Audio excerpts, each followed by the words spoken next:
Cat fights. When the boss announced they were getting 3 office cats, they thought he was joking, but he wasn't.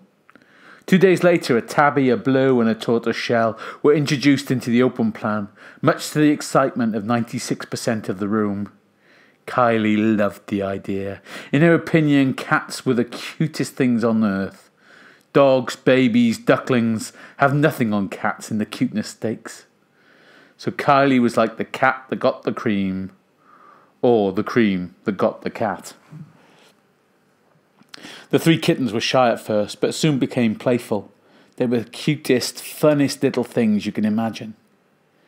The idea behind the cats was that it would lower the stress levels of the employees and lead to a more productive staff. The boss had read an article about offices in Japan bringing cats in and had made the decision. But to be honest, he hadn't thought it through.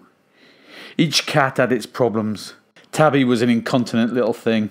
The poor love peed everywhere, and try as they might, they couldn't get her to use the litter. The office soon smelt like a gents' urinal, and on more than one occasion staff had to go home to change clothes thanks to Tabby's little accidents. Blue was always hungry. Not hungry for food, but hungry for wires. She loved cable. It was like catnip to her. Turn your back for a second and there she was, munching her way through a power cord, internet leads or the printer connections. You had to save everything you did every 3 minutes because, without warning, the whole office would short-circuit as Blue had munched her way through another cable.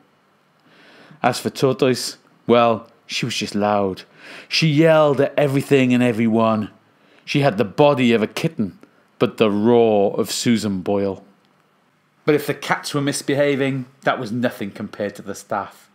Mark complained loudly every hour on the hour that the offices were not the place for animals.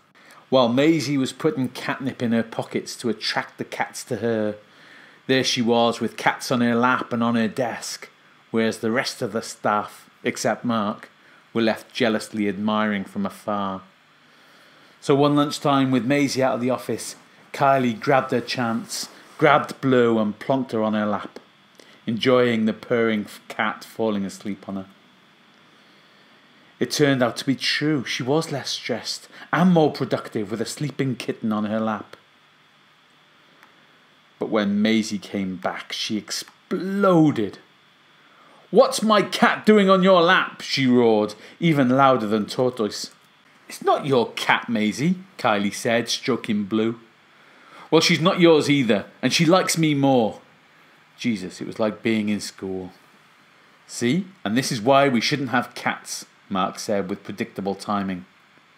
"Stay out of it, Mark," Maisie said, and came to try and take Blue off Kylie's lap. "Maisie, leave it. She's happy here," Kylie said. But she wasn't. Blue leapt away and hid under the desk, looking for some cables to comfort herself with.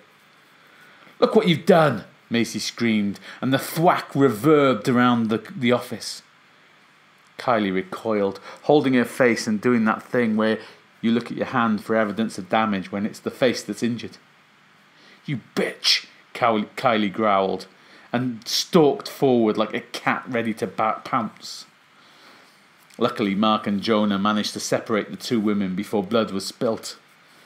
Strangely, the next day the staff got to the office to find all signs of any cats had been removed.